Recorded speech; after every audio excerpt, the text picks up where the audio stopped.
রমজান মাসের হারিয়ে যাওয়া 4টে আমল রয়েছে, কিন্তু এই আমলগুলো খুবই গুরুত্বপূর্ণ। অনেক ফজিলত রয়েছে আমলের ভিতরে, কিন্তু আমরা কেমন যেন এই আমল থেকে দূরে সরে আসছি। রমজান মাসের এই 4টি আমল যদি আপনি করতে পারেন, যেগুলো হারিয়ে যাচ্ছে আমাদের জীবন থেকে, আমাদের সমাজ থেকে, এই 4টি আমল যদি করতে পারে কেউ, তাহলে সে রমজানের যে সার্থকতা আছে সেটা সে পাবে এবং সে সফলতা অর্জন করতে পারবে। 1 নাম্বার হচ্ছে, রমজানে আমাদের হারানো যে আমলটা সেটা হচ্ছে আমরা গুনাহ ছাড়তে পারছি না। 1 নাম্বার হচ্ছে গুনাহ ছাড়তে হবে। আপনি রোজাও রাখছেন আবার গুনাহও করছেন, রোজাও রাখছেন আপনি মুভিও দেখছেন, রোজাও রাখছেন সিনেমা দেখছেন, নাটক দেখছেন। খবরদার, আপনার এই রোজা কিন্তু ছিদ্র হয়ে যাচ্ছে। আপনার এই রোজা দিয়ে আপনি জান্নাতে ঢুকতে পারবেন না। গুনাহ ছাড়তে হবে, গুনাহ ছাড়তে হবে। রমজানে শয়তানদেরকে বন্দি করে রাখা হয়, কিন্তু কিছু মানুষ রমজানে শয়তান বন্দি থাকার পরে তারা গুনাহ করে, বোঝা গেল তারা শয়তানের থেকেও বড় শয়তান। শয়তানকে শিকলাবদ্ধ করা হয়েছে, কিন্তু তারপরে তার গুনাহ এখনো ছাড়তে পারেনি। এজন্য 1 নাম্বার আমাদের যেটা হারিয়ে যাওয়া আমল সেটা হচ্ছে আমাদেরকে গুনাহ ছাড়তে হবে।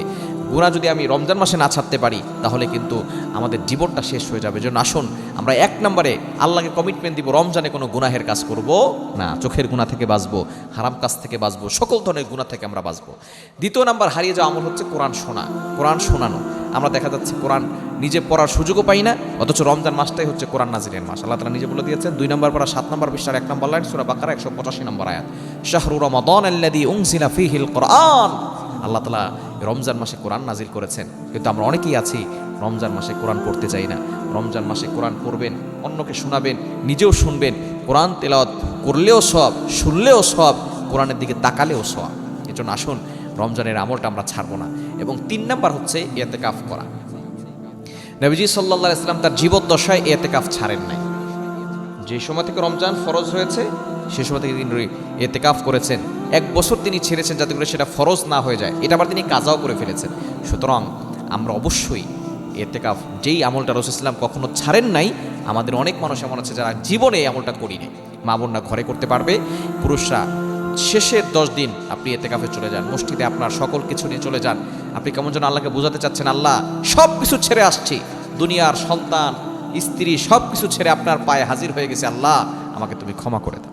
3 নাম্বার আমল হচ্ছে ইতিকাফ করা। এবং 4 নাম্বার আমল হচ্ছে শেষ দশকে বেশি বেশি করে ইবাদত করা, জিকির আজকার করা, কোরআন তেলাওয়াত করা, দান সদকা করা, মানুষের উপকার করা। যতটুকু পারেন আপনি শেষ দশকে ইবাদত করবেন। দুঃখজনক হলেও সত্য, আমাদের ঈদের কেনাকাটা করতে করতে শেষ দশকে আমরা ইবাদত করতে পারি না। এজন্য আসুন আমরা এই 4টি আমল যেগুলো হারিয়ে যাচ্ছে আমাদের সমাজ থেকে, এই আমলগুলো করলে রমজান আমাদের সার্থক হবে ইনশাআল্লাহ।